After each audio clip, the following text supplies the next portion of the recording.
बंधूंनो, प्रभू येशू ख्रिस्ताच्या नावात आपल्या सगळ्यांना शांती असो. आपल्या सगळ्यांच्या प्रतिक्रिया, आपण केलेलं सबस्क्राईब आणि लाईक आणि इतरांना जे शेअर करत आहे त्याबद्दल मी खरंच आपला मनपूर्वक आभारी आहे. प्रभू येशूच्या कृपेने आणि तुमच्या सगळ्यांच्या सहकार्याने आपण खूप चांगला पल्ला गाठलेला आहे. परंतु माझी तुम्हाला विनंती आहे की तुम्ही वैयक्तिकरित्या देखील बायबलचा अभ्यास करावा आणि त्याच्यासाठीच आपण रोज बायबल अभ्यास घेत आहोत. आणि जर खरंच तुम्हाला इच्छा आहे की मला बायबलचं वचन बारकाईने समजून घ्यायचं आहे, देवाबद्दल जाणून घ्यायचं आहे, तर आम्ही तुमच्यासाठी ऑनलाईन बायबल अभ्यास सुरू केलेला आहे. आणि हा अभ्यास आपल्याला प्रभू येशू ख्रिस्ताच्या जवळ न्यायला खूप सहकार्य करणार आहे. माझी तुम्हाला विनंती आहे की जर तुम्हाला शक्य आहे, रोज संध्याकाळी 6:15 ते 7:15 या दरम्यान जर तुम्ही बायबल वचन शिकू शकता तर आमच्याशी जुडले जा. जो स्क्रीनवर तुम्हाला नंबर दिसत आहे त्या नंबरवर आम्हाला मेसेज करा. आम्ही तुम्हाला लिंक शेअर करू. गुगल मीटच्या द्वारे आपण सगळे एकत्र भेटणार आहोत आणि महाराष्ट्राच्या कानाकोपऱ्यातून लोक एकत्र भेटत आहेत आणि देवाचं वचन गांभीर्याने ते शिकत आहेत. आणि माझी इच्छा आहे की त्या स्टडीमध्ये तुम्ही देखील असावं. तर नक्कीच आम्हाला मेसेज करा आणि तुमच्या स्क्रीनवर जो नंबर दिसत आहे त्याच्यावर व्हॉट्सअप करा, जेणेकरून आम्ही तुम्हाला रोज लिंक पाठवू. या चॅनलला लाईक करा, सबस्क्राईब करा आणि शेअर करा आणि देवाच्या सुंदर अनुभवामध्ये प्रवेश करा. देवा तुम्हाला सगळ्यांना आशीर्वाद देऊ. धन्यवाद. स्वर्गातील पवित्र दयाळू देवा, यावेळेला आम्ही सर्वजण तुमचे आभार उपकार मानतो. या वेळेसाठी दिवसभर सांभाळून ही सुंदरशी वेळ पित्या तुम्ही आम्हाला दाखवलीत, त्याबद्दल अंतःकरणाने आम्ही तुम्हाला धन्यवाद देतो. प्रभू परमेश्वरा, जे कोणी वाटेत आहेत, कामामध्ये बिझी असतील, प्रभू परमेश्वरा त्या प्रत्येक भाऊ बहिणीला हे वचन ऐकण्याची संधी मिळू देत प्रभू राजा, आणि त्यांच्या संगती सोबती राहा. देवा, आजचं वचन जे काही तू आमच्याशी बोलणार आहेस, अंतःकरणाने ते स्वीकारायला, त्यानुसार चालायला तू आम्हाला मदत कर. आणि प्रभू, जे प्रवासामध्ये भाऊ बहिणी ऐकत आहेत त्यांचा प्रवास तू सुखरूप कर, त्यांना सुखरूपरित्या घरी घेऊन ये प्रभू. त्याचप्रमाणे प्रार्थना करतो की जे भाऊ बहीण खूप दिवस झाले जॉईन करत नाहीये, काय त्यांना अडीअडचणी माहीत नाही प्रभू, पण आम्ही त्यांच्यासाठी देखील प्रार्थना करत आहोत. देवादया घन तू त्यांना घेऊन ये, त्यांना तुझी ओढ लागू दे, तुला जाणून घेण्याची, तुझ्या वचनाचा गंभीरपणे अभ्यास करण्याची आणि वावपाव करण्याची संधी त्यांना मिळू देत राजा. त्यांचं सर्व अडखळण नासुरी येशूच्या नावात निघून जाऊ देत प्रभू. आणि देवबापा, जे आम्ही तुझे लेकरं या ठिकाणी वचन ऐकायला, वावपाव करायला, समजून घ्यायला एकत्र आलेलो आहोत प्रभू, आमची विचारशक्ती वाढव, आकलनशक्ती वाढव आणि तुझं वचन जसं आहे तसं स्वीकारण्यासाठी तू आम्हा प्रत्येकाला सहाय्य कर, मदत कर. इथून पुढची सर्व वेळ काळ पित्या तुमच्या हातात देऊन ही प्रार्थना येशू ख्रिस्ताच्या पवित्र नावात करतो, म्हणून तुम्ही ऐका पित्या. आमेन. आमेन. आमेन. आमेन. ओके मित्रांनो, आपण दाखल्याविषयी शिकत आहोत आणि पेरणी करणाराचा दाखला आपण शिकला आणि त्यानंतर दुसरा एक दाखला जो बी बद्दलच आपल्याला सांगतो. तो बीचा दाखला देताना प्रभू येशू ख्रिस्त म्हणतो की आधी बी असतो आणि मग अंकुर येतं आणि मग अंकुरामधून कणीस बाहेर येतं आणि कणसामधून भरलेला दाणा येतो. हा स्टडी सुरू करण्याच्या अगोदर मित्रांनो मी तुम्हाला व्हिडिओ दाखवतो जो तो आपल्या सगळ्यांना माहिती आहे, पण कधी आपण त्याच्याकडे इतकं लक्षपूर्वक त्या गोष्टीला ऑब्झर्व नसेल केलं, निरीक्षण नसेल केलं. पण आज मी तुम्हाला तो व्हिडिओ दाखवतो, खूप सुंदर आहे. सांगा तुम्हाला काय वाटतंय हा व्हिडिओ बघून, तुमच्या मनामध्ये काय विचार येतात?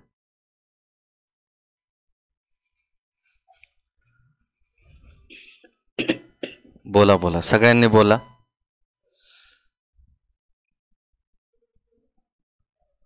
कांता आंटी, परमेश्वर म्हणजे किती अद्भुतरित्या नाही का चमत्कार करतो की जमिनीमध्ये बी पेरल्यानंतर ते जमिनीमध्ये रुजलं जातं आणि अद्भुतरित्या नाही का परमेश्वर कार्य करतो की त्याच्यातून अंकुर निघतो आणि अंकुर निघाल्यानंतर त्याची वाढ होते. मित्रांनो, हे सगळं आपण आपल्या आजूबाजूला रोज घडतंय, पण आपण कधी या चमत्काराकडे बघितलेलंच नाही. बघा, प्रत्येक दिवशी त्या रोपट्याची किंवा त्या अंकुराची वाढ होत असते. जमीन भेदून तो छोटासा अंकुर जमिनीतून बाहेर येतो. कुठून ही सगळ्या गोष्टी घडत असतील, आपल्या आजूबाजूला कशी ही वाढ होत असेल. मित्रांनो, ह्या सगळ्या गोष्टी निसर्ग आपल्याला परमेश्वराचं महत्कृत्य सांगतो. आपला अविश्वास दूर करतो जेव्हा आपण ह्या सगळ्या गोष्टी बघतो की या सगळ्यांवर कंट्रोल ठेवणारा तुमचा आणि माझा परमेश्वर आहे. सगळ्यांवर प्रभुत्व चालवणारा तो परमेश्वर आहे, जो आपल्याला सगळ्या गरजा ज्या लागतात ना त्या झोपेतही पुरवतो. मित्रांनो, हा दाखला आपल्याला ती गोष्ट सांगतोय की जेव्हा आपण प्रभूमध्ये वाढतो तेव्हा आपली सुद्धा वाढ अशाच पद्धतीने होते. आणि जेव्हा आपण कोणाला तरी सुवार्ता सांगतो तेव्हा त्याच्यामधून एकाएक सगळ्या गोष्टी होऊ शकत नाही. आज संदेश सांगितला आणि लगेच तत्काळ त्याच्यामध्ये बदल घडलेत असं प्रत्येक वेळेस होत नाही. त्या गोष्टी हळूहळू होतात, त्यांना वेळ द्यावा लागतो. आपल्याला स्वतःला सहनशीलतेने वाट पाहावी लागते, आशा धरावी लागते. ज्याप्रमाणे एक शेतकरी आपलं बी पेरतो आणि तो आशा धरतो की भविष्यात याच्यातून अंकुर फुटणारच आहे. त्याला माहिती असतं, आजूबाजूच्या वातावरणाने, पावसाने, अनुकूल वातावरणाने त्या शेतकऱ्याला बरोबर कळतं की आता ठराविक वेळेमध्ये त्याला पीक येणार आहे, त्याच्यामधून अंकुर फुटणार आहे आणि मग त्याला पीक मिळणार आहे. मित्रांनो, तसंच आपण जेव्हा आपल्या घरामध्ये, आपल्या कुटुंबामध्ये म्हणा किंवा आपल्या कामावर जेव्हा देवाचं वचन सांगतो, लोकांना ख्रिस्ताबद्दल सांगतो, तेव्हा धीराने वाट पहा. वारंवार एखाद्याला टोमणे देऊन बोलणं, वारंवार त्या गोष्टी सांगणं, ह्या गोष्टी थोड्या थांबून धीराने त्याच्यासाठी प्रार्थना करणं आणि त्याच्यामधून अंकुर फुटण्याची वाट बघणं, हे आपल्याला या दाखल्यातून शिकायला मिळतं. मित्रांनो, आपण पाहिलंय की जेव्हा आपण सुवार्ता सांगतो तेव्हा त्याची स्थिर गंभीरपणे वाट बघणं महत्वाचं आहे. कोणी स्क्रीनवरचा मुद्दा वाचेल?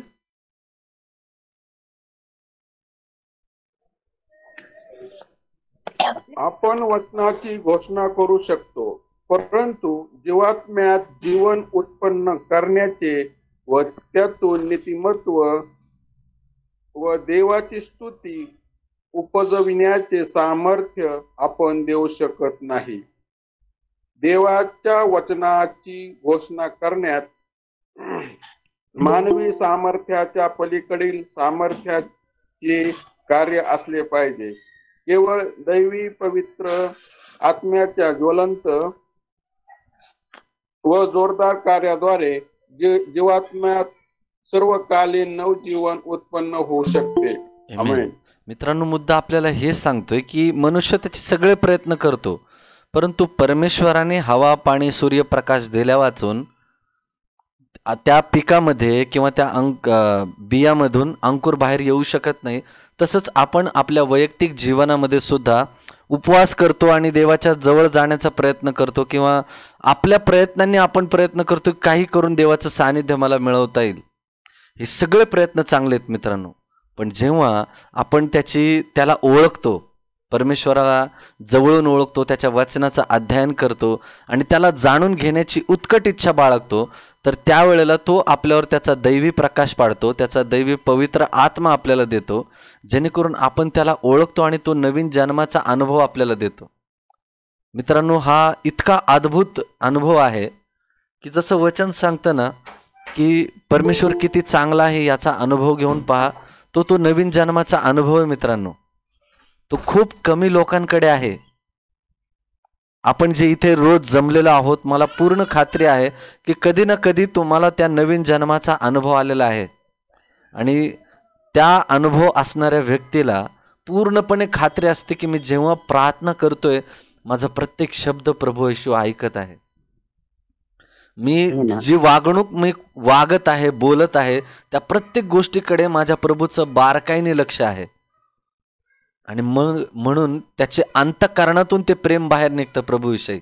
कोणाला तरी दाखवायचंय किंवा चर्चच्या लोकांना काहीतरी इम्प्रेस करायचंय म्हणून मी कार्यभाग घेईल, मग मला गादी मिळाली पाहिजे, चर्चमध्ये खुर्ची मिळाली पाहिजे, याच्यासाठी तो व्यक्ती झटत नाही. त्याच्यासाठी महत्त्वाचं असतं की तो खाली जरी बसला, मागच्या सीटवर जरी बसला, तरी त्याचं कुठल्या असं सभासद ज्याला ख्रिस्ताची गरज आहे त्याच्याकडे लक्ष असतं. जो व्यक्ती एकदम तन्मयतेने प्रभूकडे आलेला आहे त्याच्याकडे त्याचं लक्ष असतं आणि तो बरोबर तो व्यक्ती त्या व्यक्तीला कॅच करतो आणि त्याच्यासाठी तो प्रार्थना करायला धावून जातो. ही नवीन जन्म झालेल्याची खूण आहे मित्रांनो. मग फरक पडत नाही की तो तिथं मी पास्टरच असलं पाहिजे किंवा सेवकच असलं पाहिजे, याला फरक पडत नाही. देवाचं कार्य लहानातला लहान व्यक्ती सुद्धा करू शकतो जेव्हा त्याला नवीन जन्माचा अनुभव येतो तेव्हा. आमेन. त्याला कुठल्याही थिओलॉजीची मोठमोठ्या डिग्रीची गरज नाहीये. जेव्हा तुम्हाला हा अनुभव येतो, देवाच्या प्रेमाचा तुम्हाला अनुभव घडतो, तुम्ही ते वचन सांगायला लोकांपर्यंत जाऊ शकता. होय, पण फक्त एवढंच गोष्ट लक्षात ठेवा मित्रांनो, आपल्या बोलण्यातून आपल्या वागण्यातून इतरांना दुखावलं नाही गेलं पाहिजे त्यांचं अंतःकरण. आपण मागे पण याच्याविषयी चर्चा केली की जेव्हा आपण सुवार्ता करायला बाहेर पडतो तर लोकांना खूप वेळेला धार्मिक गोष्टीविषयी बोलायला आवडत नाही. तर अशा वेळेला संधी साधून मित्रांनो त्या व्यक्तीशी एक नातं बनवायला बघा. तुमच्यातला अंतःकरणातला ख्रिस्त त्या वागण्या बोलण्यातून त्या व्यक्तीला दिसू द्यात. बरोबर तो व्यक्ती त्याला जेव्हा कमतरता भासते की अरे जी गोष्ट याच्याकडे आहे ना ती माझ्याकडे नाहीये. बघा मित्रांनो, आपण काल उदाहरण बघितलं की पौल पण देवाची सेवा करत होता आणि स्टीफन पण देवाची सेवा करत होता. पौलाला असं वाटलं होतं की मी स्टीफनला मारून देवाची सेवाच करतोय, पण जो तेज स्टीफनच्या चेहऱ्यावर होता त्याची कमतरता पौलाला भासली, जो आधी शौल होता त्या शौलाला भासली. आणि मग जेव्हा त्याला मारून तो दमिश्कात निघाला तेव्हा त्याच्या अंतःकरणामध्ये कुठं ना कुठेतरी तो विचार चालू होता आणि त्या विचारांना प्रभू येशू प्रतिसाद देतो, कारण त्याचं अंतःकरण कुठं ना कुठेतरी त्याला कमतरता भासत होती की मी जर हे देवासाठी करत आहे तर त्या व्यक्तीने मला क्षमा केली असं काय बरं त्याच्यामध्ये असेल की एवढं सगळं त्याला त्रास होऊन सुद्धा तो म्हणतोय की हे पाप त्यांना मोजू नको परमेश्वरा. ही गोष्ट त्याच्यामध्ये कुठून आली? मला तर असं वाटतं मित्रांनो, काही ना काहीतरी विचार पौल तिथे करतच असणार आहे. आमेन. तुम्ही सहमत आहात माझ्याशी? आमेन. आमेन. त्या विचारांना सहमती देऊन प्रतिसाद देऊन प्रभू येशू त्याच्याशी बोलतो. कारण बघा, एका कठीणातल्या कठीण व्यक्तीला जेव्हा बोललं तरी त्याच्यामध्ये काही परिणाम होत नाही, तिथे दैवी चमत्कारच उपयोगात येतो. आणि पौलाच्या बाबतीत तेच घडलं. त्याने लोकांनी किती जरी त्याला सांगितलं तरी त्याच्याकडून झालं नाही, त्याच्याकडून त्याचं परिवर्तन झालं नाही. शेवटी प्रभू येशूने त्याला स्वतः येऊन भेटला, त्याची कान उघडणी केली आणि तोच शौल तो नंतर पौल झाला आणि त्याने देवाची सेवा इतकी केली की आतापर्यंत कुठल्याच सेवकाने एवढं केलं नसेल. त्याने शेवटी त्याचा शिरच्छेद करण्यात आला आणि पवित्र शास्त्रामध्ये त्याची सगळ्यात जास्त पुस्तकं आहेत. आमेन.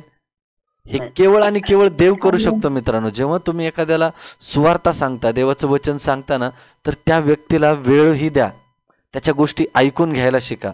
प्रत्येक वेळेस त्याच्यासमोर बायबलच थोपून त्याला मारू नका. एक नातं बनवा, असं नातं बनवा ना की तो व्यक्ती तुमचा ऐकायला आतुर असेल, तुमच्या सहभागितेत यायला तो आतुर असेल. आमेन. आमेन. पुढे आपण बघूया. हे काही मुद्दे आपण बघितलेत. बीजात जीवन असते, मातीत सामर्थ्य असते, परंतु देवाचे अपरिमित सामर्थ्य दिवस रात्र वापरले गेल्याशिवाय बीजातून काही उत्पन्न मिळणार नाही. आपण आपल्या घरच्यांसाठी प्रार्थना करतोय, आपल्या भावा बहिणींसाठी, आपल्या पत्नीसाठी, पतीसाठी प्रार्थना करतोय, पण मित्रांनो देवावर सुद्धा अवलंबून राहायचं आहे आपल्याला. आपण बऱ्याच वेळेला काय करतो, आपले प्रयत्न खूप करतो त्या व्यक्तीला देवाकडे आणण्याची. बळबळ त्याला बायबल वाचायला लावेल किंवा बळबळ त्याला चर्चला घेऊन येईल. मित्रांनो, जर तो व्यक्तीच यायला तयार नसेल ना तर त्याच्या अंतःकरणाविरुद्ध जाऊ नका, पण त्या व्यक्तीसाठी प्रार्थना करा. इतकं अंतःकरणाने प्रार्थना करा ना मित्रांनो की त्या व्यक्तीला भासलं पाहिजे की असं काय आहे या प्रार्थनेमध्ये की हा व्यक्ती माझ्यासाठी रडतोय. उदाहरणार्थ आपल्या विशाल भाऊंनी एक उदाहरण सांगितलं होतं की त्यांच्या ताई ज्या चर्चला जात होत्या त्यांनी विशाल भाऊंसाठी इतक्या कळकळीने प्रार्थना केली, इतके हाडजीड करत होते, तरी सुद्धा ते त्या बहीण त्यांच्यासाठी प्रार्थना करत होते. सरते शेवटी त्यांच्या वागणुकीमुळे विशाल भाऊंचं अंतःकरण बदललं. मित्रांनो, तसंच आपल्याला करायचंय, सहनशीलतेने एकमेकांसाठी प्रार्थना करत राहायचंय. मग तिथे चमत्कार घडतोच, परिवर्तन घडतंच मित्रांनो. पण धीराने वाट बघितली पाहिजे. जसा शेतकरी त्या पिकाची धीराने वाट बघतो, आपण सुद्धा धीराने त्यांची वाट बघितली पाहिजे. आमेन. पुढे मुद्दा आपल्याला हे शिकवतो की शुष्क झालेल्या शेतांना ओलावा मिळण्याकरिता पावसाच्या सरी पाठवल्या गेल्या पाहिजेत. सूर्याने उष्णता प्रदान केली पाहिजे. मातीखाली पुरलेल्या बीजापर्यंत विजाचा प्रवाह पोहोचवला गेला पाहिजे. मित्रांनो, हा मुद्दा हे आपल्याला सांगतो की त्या व्यक्तीला पुरेसा असा वेळ द्या. त्याच्यासाठी प्रार्थना तर करायचीच, त्याला वेळ पण द्यायचा आहे आणि धीराने त्याची वाट पण बघायची आणि त्याला सहन पण करायचंय. मित्रांनो, हे खूप अवघड आहे. त्या व्यक्तीला तो आपल्याला शिव्या श्राप देतोय, वाईट सुद्धा बोलतोय, पण तरी सुद्धा आपल्याला ते सहन करायचंय. कारण हा कुणाचा स्वभाव आहे मित्रांनो? देवाचा. प्रभू येशूचा स्वभाव आहे, देवाचा स्वभाव आहे. कारण प्रीती सहनशील आहे आणि देव प्रीती आहे, म्हणजे प्रभू येशू सुद्धा सहनशील आहे. आमेन. उत्पन्नकर्त्याने बीजात जे जीवन घातले आहे, केवळ तोच ते बाहेर आणू शकतो. त्या व्यक्तीमध्ये जर देवाने ते जीव घातलेला आहे किंवा त्याचं देवाचा प्रतिरूप तो बनलेला आहे, तर तुम्ही दिलेला वेळ, तुम्ही केलेल्या प्रार्थना, तुम्ही केलेले उपवास कधीच व्यर्थ जाणार नाहीत. परमेश्वर त्या व्यक्तीमध्ये परिवर्तन घडून निश्चित आणणार. फक्त धीराने आपल्याला वाट पाहायची. उत्पन्नकर्त्याने त्याच्यामध्ये जीवनाची गोष्ट ऑलरेडी घातली, केवळ तोच त्याच्यामधून अंकुर बाहेर काढू शकतो.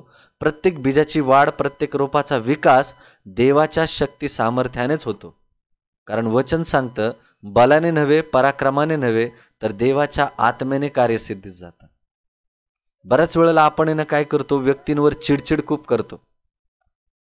लोक बोलतात की अहो ब्रदर, ह्यांना किती वेळा सांगितलं, पास्टर किती वेळा सांगितलं, त्याला चर्चला ये, प्रार्थना करत जा, बायबल वाचत जा. मित्रांनो, अशा चिडचिडीने घरामध्ये अजून ताणतणावाचं वातावरण बनतं. पण एक प्रेम, नातं, शांती, ह्या गोष्टी आपल्याला प्रस्थापित करायच्या आणि हे निर्माण करणारा केवळ देवच आहे. म्हणून धीराने, गंभीरपणे, प्रीतीने एकमेकांचं सहन करून आपल्याला देवाचे किरण आपल्या घरामध्ये, घरातल्या प्रत्येकावर ते देवाच्या प्रकाशाचे किरण त्यांच्यावर पडू द्यायचे. आणि ते पाडणारे तुम्ही आणि मी आहोत. मित्रांनो, तुमच्याद्वारे ते देव कार्य करणार आहे. तुमच्या वागणुकीच्या द्वारे त्यांच्या हृदयाच्या खोलवर तो प्रकाश मिळणार आहे. आमेन. एक गीत फार सुंदर आपल्याला सांगतं, मी कुठेही कसाही असो, ख्रिस्त माझ्यामध्ये तू दिसो. कुठल्याही परिस्थितीमध्ये आपण असो मित्रांनो, भावांनो, बहिणींनो, आपल्यामधून ख्रिस्त वागण्या बोलण्यातून तो दिसलाच पाहिजे. पण हे आपल्या प्रयत्नांनी नाही होत, हे करणारा सुद्धा प्रभू येशू ख्रिस्तच आहे.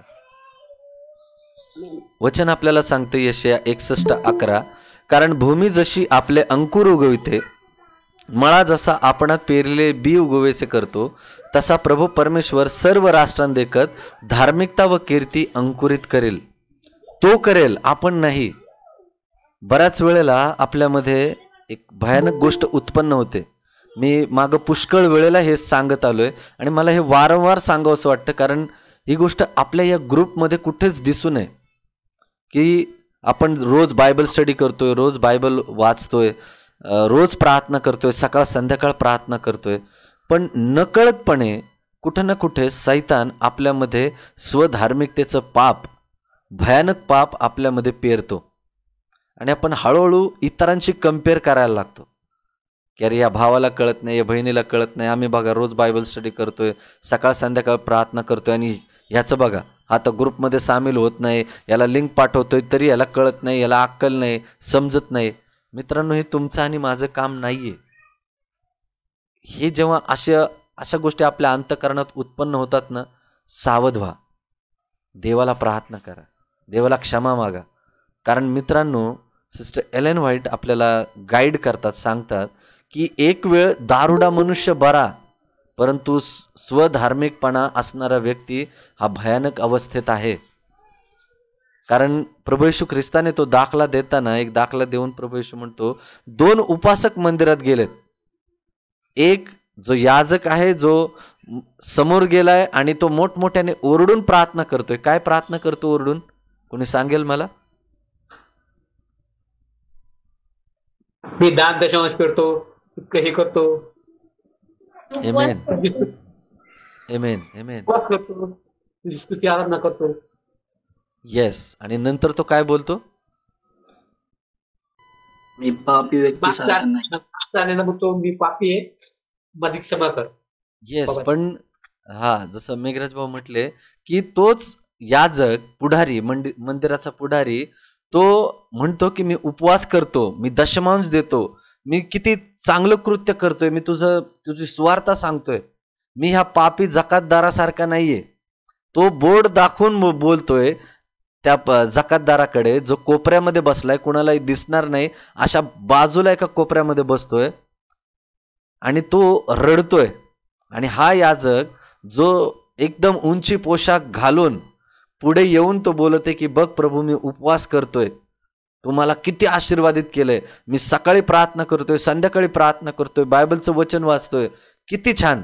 पण ही माणसं बघा, यांना तर कळत पण नाही. सुवार्ता सांगितले तरी यांना कळत नाही, यांना अक्कल नाही, यांना समजत नाही. मित्रांनो, हे पाप खूप भयानक आहे. याच्यापासून आपल्याला वाचायचंय. कारण एखाद्याचं परिवर्तन करणं हे आपल्या हातात नसून देवाच्या हातात आहे. आपलं फक्त काम आहे त्याला सुवार्ता सांगणं, त्याला वेळ देणं, त्याला संधी साधून, त्याला कधी वेळ मिळाला तर त्याच्यासाठी प्रार्थना करणं, त्याला देवाच्या गोष्टी वेगवेगळ्या साक्षेने, वेगवेगळ्या गोष्टीने, वेगवेगळ्या उदाहरणाने, मायेने, ममतेने सांगणं. टोमणे टामणे देऊन एखाद्या व्यक्तीच्या हृदयामध्ये परिवर्तन होत नाही. आमेन. सगळेजण सहमत आहेत मित्रांनो? आमेन. हे खूप महत्वाचे, म्हणून याच्यापासून सावध राहा. पण दुसरीकडे तो जकातदार जो स्वतःला इतका पापी समजतो, जो आकाशाकडे वर दृष्टी लावून सुद्धा बघत नाही, तो आपल्या गुडघे टेकून त्या गुडघ्याच्या मधोमध त्याचं तोंड खुपसून एकदम काकुळतेने रडतो आणि प्रभूला म्हणतो की माझी तुझ्याकडे बघण्याची सुद्धा लायकी नाहीये प्रभू, मला क्षमा कर, कारण मी पापी आहे, मी दीन आहे, मी घाणेरडा आहे, मी अंतकरणाचाच पापी आहे, मला क्षमा कर. कोण श्रेष्ठ ठरतं मित्रांनो या दोघांच्या मध्ये? जकातदार. Yes. जकातदार. मित्रांनो, आपल्याला सुद्धा त्या जकातदारासारखंच देवासमोर लीन आणि नम्र राहायचंय. आपली धार्मिकता आपल्याला मिरवायची नाहीये. कारण यशया 61 आपल्याला सांगतं, कारण भूमी जशी अंकुर उगविते, मळा जसा आपणात पेरलेले बी उगवेसे करतो, तसा प्रभू परमेश्वर सर्व राष्ट्रांत देखत धार्मिकता आणि कीर्ती अंकुरित करील. तो करील, आपण नाही. धार्मिकता आपल्यामधून बाहेर आणणारा प्रभू येशू आहे, आपण नाही. चांगलं कृत्य आपल्याद्वारे इतरांशी करणारा प्रभू येशू आहे, आपण नाही. म्हणून पौल म्हणतो की आता मी जगतो असे नाही, तर माझ्या ठाई असलेला ख्रिस्त जगतोय. मी चांगलं कृत्य करतोय असं नाही, तर माझ्या ठाई असलेला प्रभू येशू ख्रिस्त करतोय. कारण माझ्या देहामध्ये, माझ्या दैहिक स्वभावामध्ये काहीही चांगलं वसत नाही. आमेन. आमेन. नवीन जन्मलेलं अंतकरण मित्रांनो हे असंच असतं, जे पूर्णपणे प्रभू येशूवर अवलंबून राहतं. आमेन. पुढे आपण बघितलं, पेरणाऱ्याचे काम विश्वासाचे काम असते. बीजात जीवन उत्पन्न होणे व त्याची वाढ होणे हे रहस्य तो समजू शकत नाही, परंतु वनस्पतीच्या विकासाकरिता देवाने लावून दिलेल्या माध्यमांवर त्याला विश्वास असतो. तो बी पेरतो, तो त्याचं धान्य शेतामध्ये टाकतो, पण त्या जमिनीतून अंकुर कसा फुटतो ही शेतकऱ्याला त्याची कल्पना नसते. तो फक्त त्या अंकुराची वाढ बघतो आणि तो अंकुर त्याच्यामधून कसा फुटेल हे त्याला का कळतं? कारण जमिनीचा ओलसरपणा बघून, वातावरण बघून, ऊन वारा पाऊस त्या पिकाला व्यवस्थित मिळते, हे सगळं बघून त्याला पूर्णपणे खात्री असते की याच्यामधून अंकुर फुटणारच. पुढे मुद्दा आपल्याला हे सांगतो, त्याचे बीज जमिनीत टाकण्याने तो जणू मौल्यवान धान्य फेकून देत आहे असे भासते. हे मौलाचे धान्य त्याच्या कुटुंबाकरिता अन्न होऊ शकले असते. तो शेतकरी जो आहे मित्रांनो, जेव्हा तो कापणी करतो, जेव्हा धान्य वेगळी करतो, तेव्हा तो काही भाग धान्याचा एक वेगळा ठेवतो. का? कारण त्याला पुढे पण त्याची पेरणी करायची असते. खरं बघितलं तर ते पेरणी करण्यासाठी जे बाजूला काढलेलं धान्य ते त्याच्या कुटुंबासाठी त्याला धान्य झालं असतं किंवा ते मौल्यवान ठरलं असतं, त्याच्या कुटुंबाची भूक भागली असते. पण तरी सुद्धा तो ते धान्य उचलतो आणि त्या जमिनीवर तो फेकून देतो. का? कारण त्याला आशा असते की या धान्यातून अजून मला कितीतरी पटीने परत धान्य मिळणार आहे. हे मोलाचे धान्य त्याच्या कुटुंबाकरिता अन्न होऊ शकले असते, पण तरी सुद्धा तो वेळ काढतो, त्याचं धान्य काढतो आणि त्याची शक्ती, त्याचे सगळं पणाला लावतो, त्याचा विश्वास ठेवून तो ते पीक पुन्हा टाकायला सुरुवात करतो. मित्रांनो, आपण सुद्धा या पिकामध्ये किंवा शेतामध्ये काम करणाऱ्या विश्वासकाप्रमाणेच आहोत. जसा तो शेतकरी त्याचं काही धान्य जे आहे ते बाजूला काढतो, तसं आपण देखील आपल्या दिवसभरातला, हप्त्याभरातला वेळ देवासाठी काढून त्या कुठल्या तरी लेकराला किंवा लोकांना देवाची सुवार्ता सांगून त्यांना ख्रिस्त आपल्या वागण्या बोलण्यातून दाखवून दिला पाहिजे, संधी साधली पाहिजे, त्यांच्यासाठी प्रार्थना केली पाहिजे. याला म्हणतात ते धान्य बाजूला काढून ठेवणं. याला म्हणतात तो वेळ बाजूला काढून ठेवणं, जे आपण देवाच्या कार्यासाठी देत आहोत.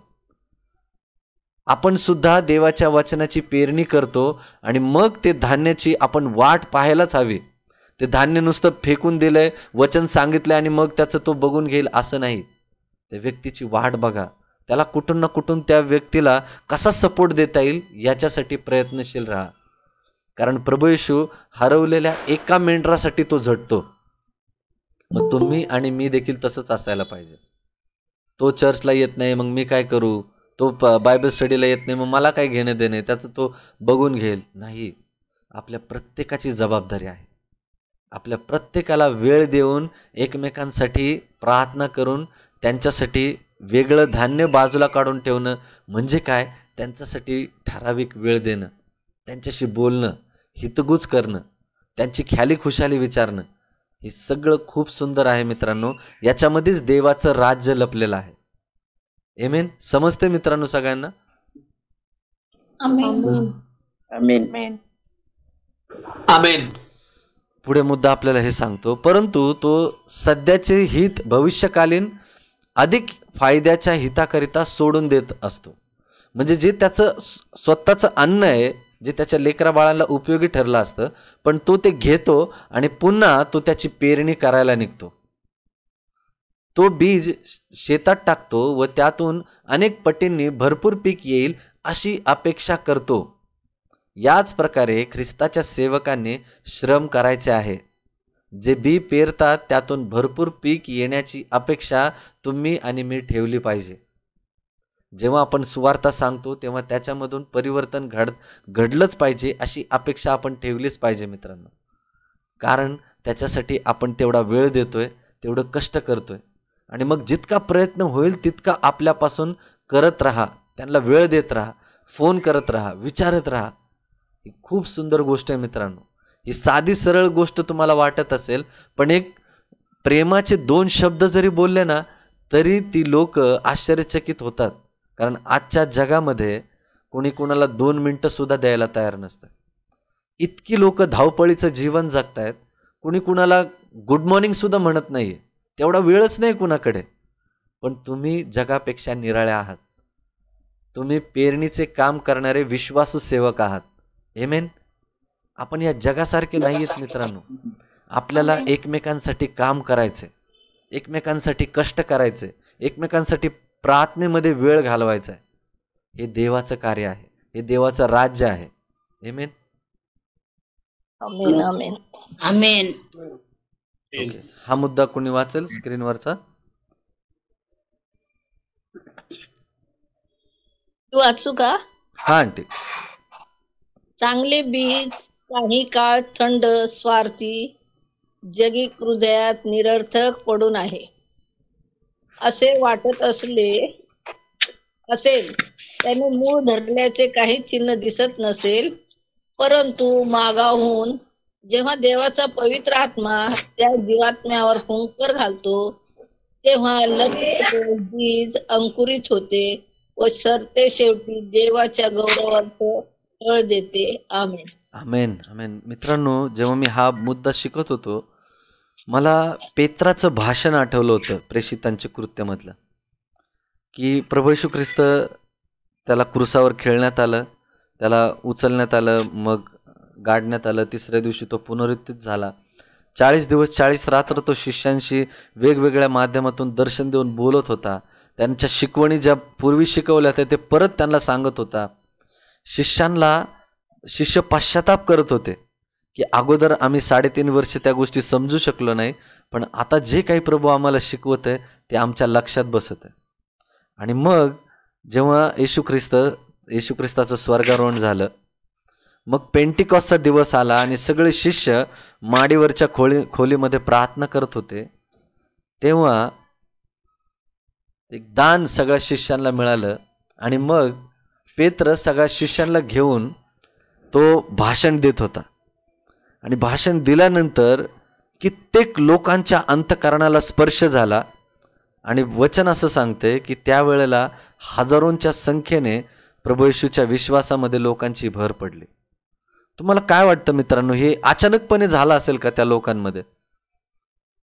मला काय वाटतं माहिती आहे, माझा वैयक्तिक अनुभव, मला नाही माहिती तुम्ही काय विचार करत असाल याच्याबद्दल, पण ही जी लोक होती ना, ती अशीही लोक होती की जी येशू ख्रिस्ताला क्रूसखांब नेताना त्यांनी बघितलं होतं. जेव्हा येशू ख्रिस्त डोंगरावरील प्रवचन देत होता तेव्हा ते कदाचित आजूबाजूने जात असतील किंवा त्या घोळक्यामध्ये असतील. त्यांनी देवाचं वचन त्यांच्या कानावर पडलं असेल आणि ते निघून गेले असतील. परंतु देवाचं वचन इतकं सटीक आहे की ते जेव्हा हृदयामध्ये पेरलं जातं ते फळ दिल्या वाचून, सबीज दिल्या वाचून ते परत ते देवाकडे जात नाही. त्यावेळेला मित्रांनो त्या लोकांमध्ये, हजारो लोकांमध्ये पूर्वी देवाचं वचन पेरलं गेलेलं होतं, परंतु ते निर्णय घेऊ शकत नव्हते. पण जेव्हा पेत्राने भाषण दिलं तेव्हा देवाचा आत्मा इतका प्रखरतेने त्यांच्या हृदयावर बिंबवला गेला की ते निर्णय घ्यायला ठाम झाले की आता आम्हाला बाप्तिस्मा घ्यायचा आहे, आम्हाला पूर्णपणे प्रभू येशूला स्वीकारायचं आहे. आमेन. तुम्ही सहमत आहात मित्रांनो माझ्याबरोबर? मित्रांनो इथं सुद्धा तो मुद्दा हा आपल्याला तेच सांगत आहे की चांगले बीज काही काळ थंड, स्वार्थी, जगिक हृदयात निरर्थक पडून आहे असे आपल्याला वाटत असेल. आपण त्याला सुवार्ता सांगतोय किंवा आपल्यामधून सुद्धा तसं परिवर्तन घडत नाहीये. आपण सुद्धा देवाला जसं ओळखायचं तसं आतापर्यंत ओळखत नाही, समोरच्या मधून सुद्धा तसं परिवर्तन घडून येत नाहीये. पण मित्रांनो हे देवाचं कार्य आहे. कार्य करणारा तोच आहे. पिकामधून अंकुर बाहेर काढणारा तोच आहे. त्याने मूळ धरल्याने काहीच चिन्ह ते दिसत नाहीये, समोरच्यावर काहीच परिणाम झालेला आपल्याला दिसत नाहीये. वचन सांगतोय पण तो व्यक्ती दुर्लक्ष करतोय आणि सोडून देतोय की बाबा हे काय विशेष वाटत नाही मला. पण मित्रांनो ते देवाचं कार्य आहे. आपलं काम आहे सुवार्ता सांगणं, वचन सांगणं, त्या व्यक्तीसाठी प्रार्थना करणं, प्रेमाने त्याच्याशी नातेसंबंध जोडणं, त्याच्यावर जितका दैवी आत्मा, दैवी प्रकाश त्याच्यावर टाकता येईल तितकं त्याला त्याच्या सहभागितेमध्ये राहून त्याला देवाचं चरित्र आपल्याद्वारे प्रकट करणं हे आपलं काम आहे. परंतु मागाहून जेव्हा देवाचा पवित्र आत्मा त्या जीवात्म्यावर फुंकर घालतो तेव्हा लपलेले बीज अंकुरित होते. कधी ना कधी मित्रांनो हे निश्चित होतं. मी सुद्धा अनुभवलेलं आहे, बऱ्याच वेळेला अनुभवलेलं आहे. माझ्या जीवनामध्ये कितीतरी लोक होती की मी ज्यांना सुवार्ता सांगितली, मला असं भासलं की बाबा यांच्यामध्ये काही परिवर्तन घडतच नाहीये. मी देवाकडे आलो, प्रभूला प्रार्थना केली, प्रभू काय कसं काय होईल हे. माझ्या आईबद्दलच माझी साक्ष आहे मित्रांनो. माझी आई, आमच्या घरामध्ये मोठा देव्हारा आहे, आमच्या जुन्या घरामध्ये, मी थोडं वेगळा राहतोय, पण त्या जुन्या घरामध्ये जे आई माझ्या सगळ्या गोष्टीची उपासना करते, मी कित्येक वेळा प्रयत्न केला आईला सांगण्याचा, सुवार्ता सांगण्याचा, देवाचं वचन सांगण्याचा खूप प्रयत्न केला, पण त्याच्यानंतर मी फक्त प्रार्थना करत राहिलो. पण मित्रांनो देवाचं कार्य आपल्या विचारांच्या पलीकडे आहे. जेव्हा आपण त्याच्यावर अवलंबून राहतो, जेव्हा त्याचा दैवी प्रकाश आपण पाडायला वेळ देतो त्या आत्म्यावर, तेव्हा तो कार्य करतो. आपल्याकडून काही होऊ शकत नाही.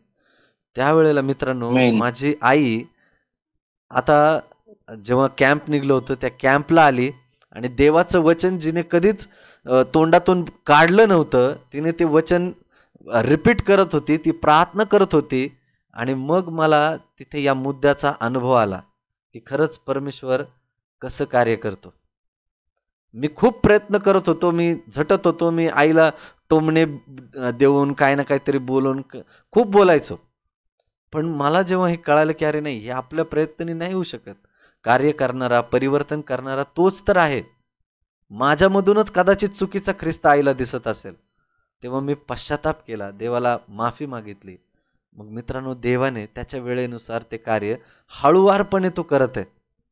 आणि माझा विश्वास आहे की तिच्या अंतःकरणामध्ये जेव्हा ती जगामध्ये जाईल, ती उपासना बरोबर तोलून बघेल की एकीकडे ही लोक आहेत जी इतक्या शांततेने उपासना करतात आणि एकीकडे माझी जुनी उपासना कशी आहे, जी गोंधळलेली आहे, नुसता आरडाओरडा आहे, वेगवेगळ्या गोष्टी आहेत. पण तिथे दुसरीकडे लोक शांततेने देवाच्या वचनावर वावपाव करतात, बोलतात, प्रेमाविषयी बोलतात, आपुलकीविषयी बोलतात. हे तिलाच फरक जाणवेल. मित्रांनो, हे दैवी कार्य आहे जे आपल्याकडून नाही होऊ शकत.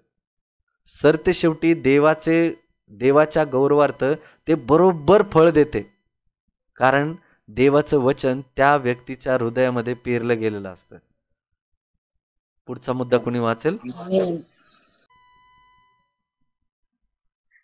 आपल्या जीवन कार्यात आपल्याला माहीत पडणार नाही की कोणते बहरून येईल हे की ते, ह्या प्रश्नांचा शहानिशा करण्याचे आपले काम नाही.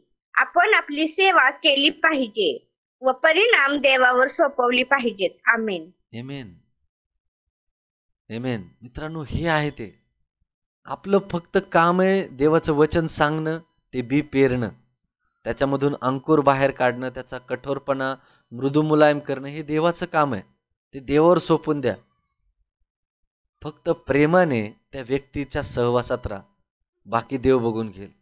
पण मी खूप हुशार आहे, मी खूप शहाणा आहे, हे गोष्टी मनातून काढून टाका की मलाच बायबलमधलं खूप ज्ञान आहे, मलाच सगळ्या गोष्टी कळतात, मी खूप हुशार आहे, तुझ्यापेक्षा मला जास्त कळतंय.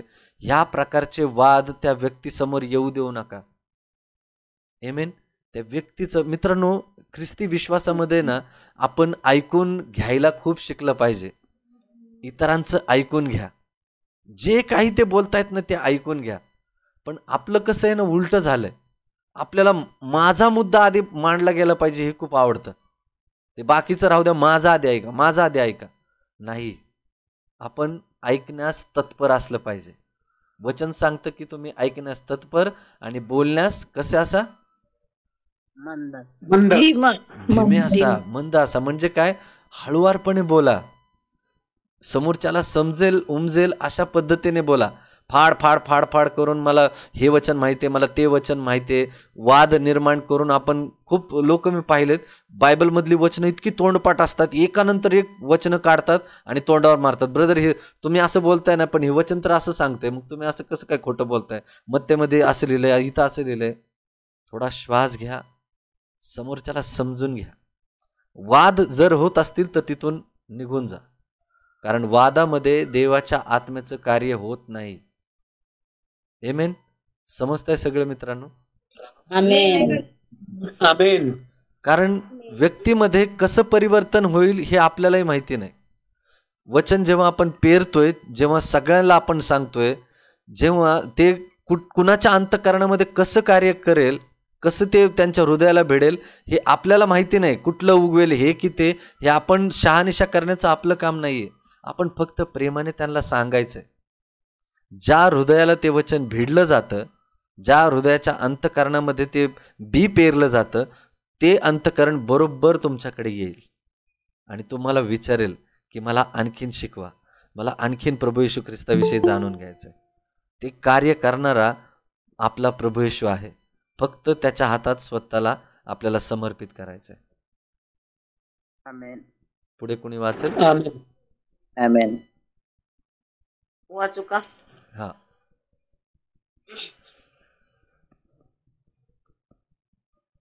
सकाळ आपले बी पेर, संध्याकाळी ही आपला हा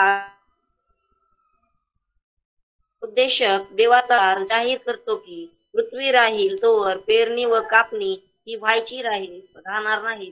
उत्पत्ती ह्या अभिवचनावर विस्त ठेवून शेतकरी नांगरणीची व पेरणी करीत असतो. आमेन. मित्रांनो, मुद्दा आपल्याला हे सांगतोय, वचन उपदेशक 12:6 मध्ये लिहिलेलं आहे, सकाळ आपले बी पेर. सकाळी आपण सगळ्यांनी बी पेरणं म्हणजे काय, की जेव्हा आपण एखाद्याला वचन सांगतो की ती त्याच्यासाठी सकाळ असते. आपण त्या व्यक्तीसाठी जेव्हा बी पेरतो, त्याला वचन सांगतो, संध्याकाळीही आपला हात आवरू नको. म्हणजे संध्याकाळी पण कधी पण वेळ मिळाली तुम्हाला देवाचं वचन सांगण्याची, तर तिथे आपण उभं राहिलं पाहिजे. आपण कारण नाही सांगितली पाहिजे. मित्रांनो, जर आपण उभे राहिलो नाही ना, तर वचन सांगते की धोंडे ओरडतील. पण धोंड्याने तुमची आणि माझी जागा का घ्यावी? आमेन. समजते? त्या धोंड्याने का ओरडावं? माझ्या जागी त्या धोंड्याने का ओरडावं? प्रभू येशू ख्रिस्ताने माझ्या जीवनामध्ये परिवर्तन केलंय, तर मी माझी साक्ष जगाला ओरडून सांगेल. गरजेचं नाही की प्रत्येक वेळेला बायबलच घेऊन त्या व्यक्तीच्या तोंडावर मारलं पाहिजे किंवा वचनच घेऊन बोललं पाहिजे. हळुवारपणे त्या व्यक्तीला वेळ द्या. अगोदर तुमची साक्ष सांगा. तुमची साक्षच मित्रांनो इतरांच्या जीवनामध्ये इतकं कार्य करू शकते ना. पण त्या व्यक्तीची ऐकण्याची सुद्धा मनस्थिती बघा. पुष्कळ वेळेला काही लोक मी बघितलेत, मिळाला एखादा व्यक्ती की बळबळ त्याला ओढून आणतात, बळबळ आपली साक्ष सांगतात. असं नका करू. तो व्यक्ती कधी जेव्हा त्रासामध्ये आहे, दुःखामध्ये आहे, त्या संधीचा फायदा घेऊन त्याच्याशी बोला. कारण इतर वेळेला तो व्यक्ती तुमच्या ऐकण्याच्या मनस्थितीत नसेल, परंतु वेळ साधून जेव्हा आपण त्याला बोलायला जातो तेव्हा तो तुमचे प्रत्येक शब्द ऐकण्यास आतुर असतो. मराठीमध्ये म्हण आहे ना, जेव्हा तवा गरम असतो तेव्हाच त्याच्यावर भाकरी शेका. बरोबर आहे? येस. आपला प्रभू येशू ख्रिस्त सुद्धा मित्रांनो हेच करायचा. बळबळ तो कुणाशी बोलत नव्हता. तो दुःखित अंतःकरणासमोर जाऊन त्यांच्याशी ती हितकूच साधायचा. तो 38 वर्ष दुखणे करायला खालून वरपर्यंत बघून त्याला म्हणतो की तुला बरं होण्याची इच्छा आहे का? त्याच्या अंतःकरणातलं दुःख ओळखून तो त्याच्याशी संवाद साधतो. आपण देखील तसंच असलं पाहिजे. संधी साधा, वेळ बघा. वचन आपल्याला सांगते की सकाळी आपले बी पेर, संध्याकाळीही आपला हात आवरू नको. देवाचा थोर करार जाहीर करतो की पृथ्वी राहील तोवर पेरणी व कापणी ही व्हावयाची राहणार नाहीत. आपण जर पेरणी करतोय तर आपण कापणी सुद्धा करणार. मित्रांनो, आज जी वचनाची पेरणी आपल्या या ग्रुपमध्ये होतीये त्याची कापणी सुद्धा होईल. प्रभू येशू ख्रिस्त तुम्हाला या जगामधून वेगळं करेल आणि मग तो जो कापणीचा समय आहे तो प्रभू येशू ख्रिस्ताच्या येण्याचा समय आहे. आपल्याला फक्त आपलं पीक, आपलं फळ देत राहायचंय. या अभिवचनावर भिस्त ठेवून शेतकरी नांगरणी व पेरणी करीत असतो. त्याला पूर्ण भरोसा असतो, मी जे बी पेरलेलं आहे त्याच्यातून मला पीक येणारच आहे. तसं तुम्ही आणि मी देखील अपेक्षा ठेवली पाहिजे की जेव्हा मी एखाद्याला वचन सांगतोय तर मी त्याच्यासाठी प्रार्थना करणारच. तो व्यक्ती येईल, मी त्याची वाट बघेल. हे दैवी कार्य आहे मित्रांनो. जेव्हा आपण येशू ख्रिस्तासारखी प्रार्थना करतो ना, तेव्हा आपल्याला पूर्ण खात्री असते की तो व्यक्ती ज्याला मी देवाचं वचन सांगितलंय, मी त्याच्यासाठी रात्रंदिवस प्रार्थना करेल. मी सकाळी पण बी पेरेल, संध्याकाळी पण मी त्याच्यासाठी प्रार्थना करेल आणि मी त्याची सतत आठवण करून, त्याला संधी साधून, त्याला भेटून, त्याच्यासोबत बोलून मी त्याला देवाचं चरित्र सतत सांगत राहील. मग बघा देव त्याच्यामधून कसा अंकुर बाहेर काढतो. आमेन. आमेन. आमेन. आमेन. आमेन. कुणी हा मुद्दा वाचेल शेवटचा? यापेक्षा कमी भरोशाने कार्य करावयाचे नाही, तर त्याच्या आश्वासनावर पूर्ण भिस्त ठेवावी. त्याप्रमाणे माझ्या मुखातून निघणारे वचन होईल. ते माझी इच्छा पूर्ण केल्या वाचून व ज्या कार्याकरता मी ते पाठविले ते केल्या वाचून माझ्याकडे विफल होऊन परत येणार नाही. यशया 55:11. जो पेरणीसाठी बी घेऊन रडत बाहेर पडतो तो खात्रीने आनंद करीत आपल्या पेंड्या घेऊन येईल. स्तोत्रसंहिता 126:6. आमेन. आमेन. मित्रांनो, खूप सुंदर वचन आहेत ही दोन्ही, माझे फेवरेट वचन आहेत. वचन काय सांगतं की आध्यात्मिक पेरणीत आपणही यापेक्षा कमी भरोशाने कार्य करायचे नाही. त्या शेतकऱ्यासारखाच भरोसा ठेवून, जसा शेतकऱ्याचा विश्वास असतो की मी पेरणी केली ना, मी कापणी पण करणार. मला त्याच्यातून पीक येणार, माझं उत्पन्न त्याच्यातूनच मला मिळणार आहे, माझा पूर्ण भरोसा आहे. तोच विश्वास आपला असला पाहिजे. मी जर त्या व्यक्तीसाठी प्रार्थना करतोय तर त्याच्यामधून मला फळ दिसणारच, त्याच्यामधून अंकुर फुटणारच. ते कार्य करणारा प्रभू आहे, हाच विश्वास आपला असला पाहिजे. तर त्याच्या आश्वासनावर पूर्ण भिस्त ठेवावी. देवाच्या आश्वासनावर आपल्याला भिस्त ठेवायचे.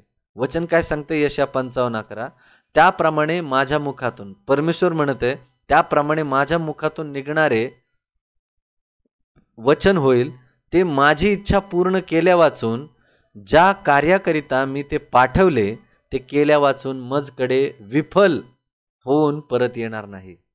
आमेन. मित्रांनो, तुम्ही तुमच्या घरासाठी केलेली प्रार्थना, तुमच्या कलिगसाठी दिलेला तुमचा वेळ, तुमच्या मित्रांना सांगितलेलं तुमचं वचन परमेश्वर कधीही व्यर्थ जाऊ देणार नाही. योग्य वेळेला परमेश्वर तिथे कार्य करतो. ते कार्य इतका चमत्कारिकरित्या घडतं मित्रांनो, आपल्याला समजणार पण नाही की अरे या व्यक्तीला मी कधी काळी बोललो होतो देवाविषयी, परंतु आज तो बदललेला मला दिसतोय, तो देवाची सुवार्ता करताना दिसतोय. मित्रांनो, हे दैवी कार्य इतकं चमत्कारिकरित्या घडतं. आणि जेव्हा ते पीक बाहेर येतं ना, लोक जेव्हा मला माझंच एक उदाहरण मी सांगतो मित्रांनो. आमच्या बायबल स्कूलला मी जेव्हा जायचो लहानपणी, आता मी विधर्मी गोष्टीमध्ये वाढलेला मुलगा, जेव्हा बायबल स्कूलला जायचो त्या गोष्टी माझ्यासाठी नवीन होत्या, तिथलं वातावरण माझ्यासाठी नवीन होतं. माझ्या तोंडामध्ये शिव्या असायच्या, झोपडपट्टीमध्ये वाढलेल्या असल्यामुळे त्या शिव्या असायच्या, तिथल्याच गोष्टी, तिथलंच वागणूक, तिथलाच पेहराव, विचित्र राहणीमान असताना सुद्धा जेव्हा मी बायबल स्कूलला जायचो, तिथल्या आंटी इतक्या धीराने सहन करायच्या. आमच्या मगदलेना आंटी पण आहेत, ज्यांनी मला लहानपणापासून बघितलेलं आहे. त्यांनी इतकं धीराने आम्हाला सहन केलंय, इतक्या धीराने त्यांनी गोष्टी सांगितल्यात, इतकं प्रेम आम्हाला सुंदरतेने दाखवलंय. मित्रांनो, आज जेव्हा आम्ही आमच्या एक आंटी होत्या, सुरेखा आंटी, त्यांना जाऊन भेटलो तर ते इतक्या त्यांच्या डोळ्यामध्ये अश्रू आले आणि ते विचारात पडले की हाच तो येशुदास आहे का, किंवा ते मला गणेश नावाने ओळखतात, हाच तो गणेश आहे का जो पूर्वी इतका खटाळ होता, इतका घाण बोलायचा, इतका विचित्र बोलायचा, ज्याची बोलीभाषा व्यवस्थित नव्हती, परंतु आज तो चर्चमध्ये पुढे येऊन बोलतोय, देवाची सेवा करतोय, वचन सांगतोय. हे पीक असतं मित्रांनो. तुम्ही दिलेला वेळ, तुम्ही पेरलेलं पीक हे उगवतच, ते निश्चितपणे फळ देतं, विपुलतेने फळ देतं. पण ते पेरण्यासाठी आपण कष्ट घेणं महत्वाचं आहे. पण जेव्हा ते पीक बाहेर येतं ना, उगवतं ना, तर तुमच्यासारखा आनंदी व्यक्ती दुसरा तिसरा कोणीच नसेल. आमेन. आमेन. वचन पुढे सांगतं, स्तोत्रसंहिता 126:6, जो पेरणीसाठी बी घेऊन रडत रडत बाहेर पडतो. तुम्ही तुमच्या कुटुंबासाठी रडताय, तुम्ही तुमच्या पतीसाठी रडताय, पत्नीसाठी रडताय, लेकरा बाळांसाठी रडताय, तुम्ही ही बी पेरताय मित्रांनो. जे रडत रडत बाहेर पडतायत बी घेऊन, देवाचं वचन त्यांना सांगतायत, त्यांच्यासाठी प्रार्थना करतायत, ते खात्रीने मित्रांनो तुमच्या सगळ्यांसाठी, माझ्यासाठी हे अभिवचन आहे, तो खात्रीने आनंद करीत आपल्या पेंड्या घेऊन येईल. आमेन. हे मी नाही सांगते, हे देवाचं वचन सांगते. हे कार्य करणारा स्वतः प्रभू येशू ख्रिस्त आहे. आमेन.